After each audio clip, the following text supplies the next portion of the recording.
हमेशा इस बात का जिक्र हुआ है कि जब दो बड़े देश अमेरिका और भारत इस तरीके से मिले और इतनी बड़ी डील साइन हुई है, भारत और रूस के रिश्तों पर क्या प्रभाव पड़ेगा, जिसका जिक्र सिवाज साहब ने कहा। लेकिन रूस और हमारी तो साझेदारी बहुत पुरानी है, दोस्ती बहुत गहरी, और ये तो रूस ने भी कह दिया है कि भारत के साथ हम हैं। देखें, इस समय मैं 4 बड़े मुल्क को बोलूँगा, एक क्वाड्रिलेटरल बनता है। अगर ग्लोबल पावर मैट्रिक्स देखें तो उसमें अमेरिका, चीन, रूस और भारत, ये 4 देश हैं इस समय कि जो विश्व की पॉलिसी और विश्व की सेंटर ऑफ ग्रेविटी को डिक्टेट करेंगे। और अगर ये 4 देश हैं तो इसमें भारत, अमेरिका और रूस का बहुत अच्छे संबंध हैं। बाकी चीन का सिर्फ रूस के साथ है, अमेरिका के साथ उसकी दुश्मनी है। तो एक, जैसे मैंने पहले बोला था, ब्रिज है, एक फल्क्रम है, तो स्विंग स्टेट। तो भारत की ये पोजीशन है। और देखो, अमेरिका के साथ हमारा रिश्ता देखें, एक इंस्टेबिलिटी के टाइम से लेके अंडरस्टैंडिंग से अभी एक ऐसी सामरिक भागीदारी में पड़ गया है कि ये सेंचुरी, जैसे ओबामा ने बोला था, defining century of Indo US relations 21st century. पर मैं आपको बताता हूँ कि जब क्लिंटन प्रेसिडेंट थे तो उन्होंने एक सबसे बड़ी इनिशिएशन की थी, Indo US relations a vision for 21st century. और उसके बाद थोड़ा जब हमने न्यूक्लियर टेस्ट पास किया था तो उसमें रिलेशंस काफ़ी नीचे हो गए थे क्योंकि एक सैंक्शंस लगे थे हमारे पास। बट उस समय हमारे जो Jaswant Singh defence and foreign minister दोनों थे वाजपेयी सरकार के अंदर, उन्होंने एक मास्टर मूव की वाजपेयी साहब के साथ, और उनके डिप्टी सेक्रेटरी ऑफ स्टेट थे जो टेलबॉट, उनके साथ 14 round behind the scenes quite diplomacy में किया। और जो हमारे सैंक्शंस लगे थे यूएन सिक्योरिटी काउंसिल के, करीबन 14 आइटम्स थे, उनको 4 पे लिमिट कर दिया था। 1998 में ये हुई थे सैंक्शन, और 99 एंड तक सिर्फ 4 सैंक्शंस रह गए थे। वो थे न्यूक्लियर एग्रीमेंट, वो थे क्या सिविल स्पेस सर्च के अंदर था, और ये जो मिसाइल कंट्रोल ट्रीटी होती है, और एक्सपोर्ट्स कंट्रोल। और वो फिर बुश एडमिनिस्ट्रेशन जब आई 2004 में, next steps for strategic partnership George W Bush ने डिफाइन की, और उसके अंदर ये सिविल न्यूक्लियर एग्रीमेंट आगे बढ़ी। हमारे एक्सपोर्ट कंट्रोल लिफ्ट हो गए जो किए थे, स्पेस रिसर्च में बहुत हमें सहायता मिली। तो इसमें क्या हुआ है कि आगे बढ़ते ही रहे हैं। और अभी अमेरिका पहचानता है कि भारत अपनी स्ट्रेटजिक स्पेस के अंदर रहेगा, अपनी स्ट्रेटजिक स्पेस उसने कवर की हुई है, और अमेरिका उसको पूरी तरह पहचान रहा है और ज़रूरत भी है, क्योंकि चीन एक बहुत बड़ा फैक्टर है। चीन आंखें दिखाता है अमेरिका को। देखो 1996 में जब चीन ने कोशिश की थी ताइवान के ऊपर हमला करने की, यहाँ आंखें दिखाई, उस समय क्लिंटन ने 2 एयरक्राफ्ट कैरियर भेजे थे और चीन उस समय विड्रॉ हो गया था डर के मारे। पर अभी जब पिछले साल पेलोसी गई और चीन ने पूरी एक ब्लॉकेड एक्सरसाइज कर दी ताइवान के ऊपर, पूरी अपनी मिलिट्री ताकत दिखा दी।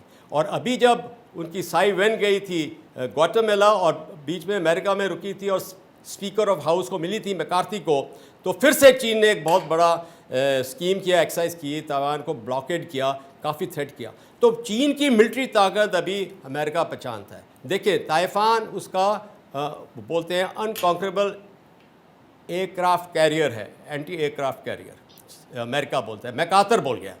पर अगर उन्होंने चीन के साथ मुठभेड़ में पड़ना है ताइवान में, तो उसको तो अपने देश अमेरिका से आना है। उसकी जो सप्लाई चेन है, उसकी जो लाइन ऑफ कम्युनिकेशन है, वो बहुत बढ़ती है। चीन अपने मेन लैंड से लड़ेगा। तो ये एक बहुत बड़ा चुनौती है अमेरिका को, और इसलिए अमेरिका ने इंडो पैसिफिक, जो इस समय सेंटर ऑफ ग्रेविटी मैं बोल रहा हूँ शिफ्ट हो गई उधर, जापान में एक नाटो का ऑफिस खोला है और नाटो +5 देश को शामिल किया है उसके अंदर Japan, Australia, New Zealand, south Korea और इज़राइल को शामिल किया है। और जो ये ताइवान और इज़राइल है उसके उनको गिनते हैं नॉन नाटो एलाइज।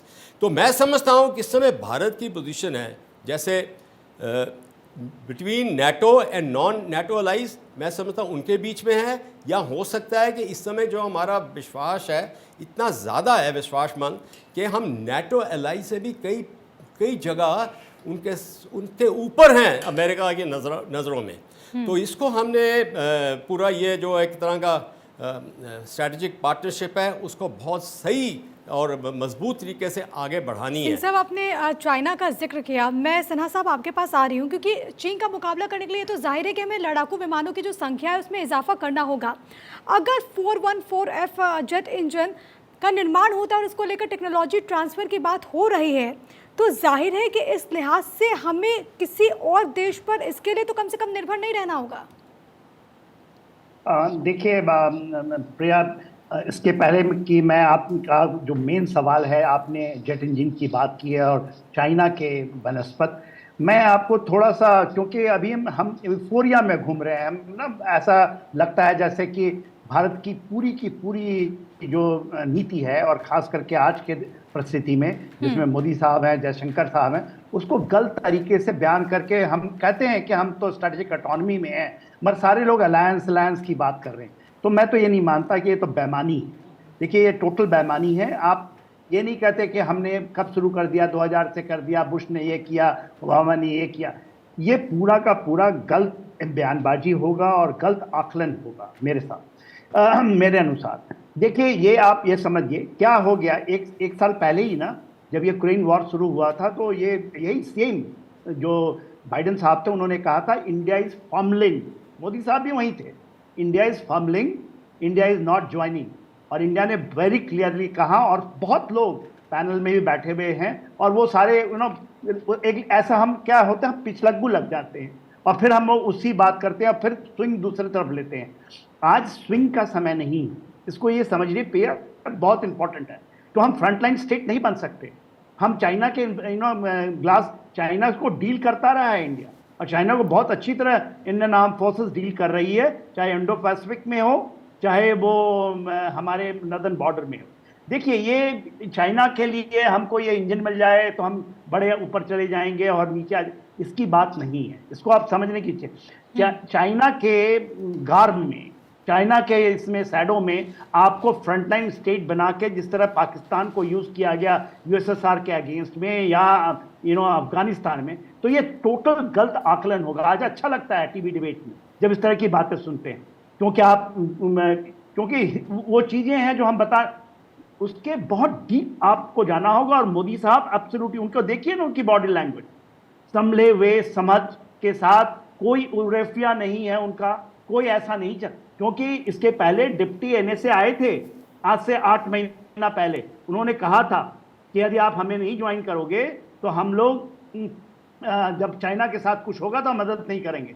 तो हम लोग तो आज टीवी डिबेट्स में ऐसा कर रहे हैं कि जैसे हम फ्रंटलाइन स्टेट बन रहे हैं। ये नहीं है प्रिया, ये गलत आकलन होगा। इसलिए मैं आपके नेशनल टीवी में इसको क्वेश्चन करना चाहता हूं। दूसरी बात, आपने पूछा जेट इंजन की।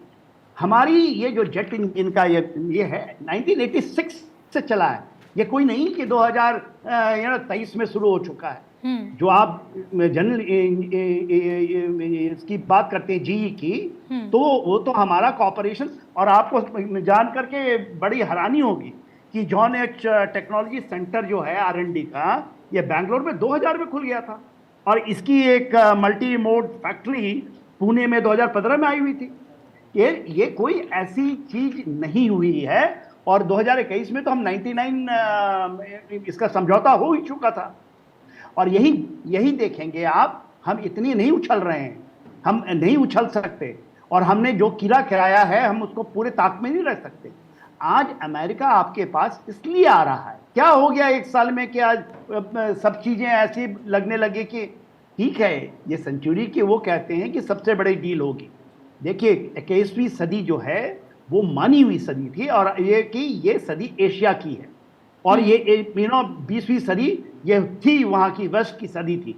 एक एशिया की सदी को आप हाथ से खींच ले जाएंगे इस तरह से हमारे आकलनों से, तो ये नहीं होगा। और ना हो, ये आप देखिएगा, परिस्थिति नहीं होगी। ये 24 में नहीं होगी, 25 में नहीं होगी। हम क्या बात कर रहे हैं? हम लोगों को ये समझना होगा कि ये एब्सोल्युटली ज्वाइंट प्रोडक्शंस हैं। ये कोई ऐसा नहीं हो गया कि हमने, ये ज्वाइंट प्रोडक्शन है, विन विन सिचुएशंस है, पार्टनरशिपिंग है ऑन इक्वल टर्म्स। हम कोई फ्रंटलाइन स्टेट नहीं बनने वाले हैं। देखिए, चाइना के आपने बात किया, चाइना का मोदी साहब ने 2 बात कही है जाने से पहले और बड़ा सीरियस है, और उसकी बातचीत होनी चाहिए, डिबेट में होनी चाहिए और आज होनी चाहिए, क्योंकि यही बात हो रही है अभी 40 मिनट वहां। उन्होंने कहा था कि नदन बॉर्डर के ऊपर में behaviour of China will decide हमारा क्या होगा इंडो पैसिफिक में रिस्पॉन्स। एक वो कहे हैं, उनका बयान है लिखित और बोल के गए हैं पूरा टेलीविजन में। और दूसरा उन्होंने कहा था कि free and open Indo Pacific, हम कोई ज्वाइन नहीं। आज इंडो पैसिफिक में अमेरिका की क्या सोच है, इसको समझिए। ये वो मानता है कि इंडो पैसिफिक ये नहीं है कि हम जो बोलते हैं स्टेट ऑफ मलाका से और स्टेट ऑफ हार्मोज तक भी इंडो पैसिफिक नहीं है वो हिस्सा अमेरिका का। अमेरिका ये मानता है कि इंडिया से लेकर के केवल जो इंडियन ओशन रीजन है वो से लेकर के स्टेट ऑफ मलाका और पैसिफिक का इलाका है, वो भी आज इसके ऊपर में जो बातचीत हो रही है इसमें डिसाइड होगा। यानी सर आप कह रहे हैं कि इस पोजीशन में भारत को बहुत स्ट्रेटेजिक तौर पर अब आगे बढ़ना होगा।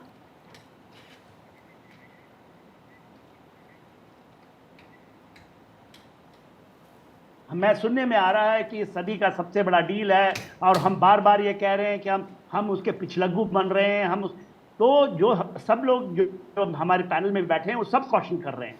तो क्वेश्चनिंग ये बहुत इंपॉर्टेंट है, क्योंकि ये आपको फूक फूक के पैक रखने पड़ेंगे। ये कोई अलाइनमेंट नहीं है। हमारी एक जो स्ट्रैटेजिक ऑटोनॉमी को केवल बोलना आसान है, उसको समझना बहुत डिफिकल्ट है। ठीक है, बहुत महत्वपूर्ण पहलू आप कह रहे हैं सर, और जाहिर है कि इस पर भी चर्चा होनी चाहिए। अब देखिए भारत 24 लगातार इस विषय पर चर्चा कर रहा है, किस तरीके से इसका फायदा होगा, जो अलग अलग आयाम है उस पर भी हम लगातार बात कर रहे हैं।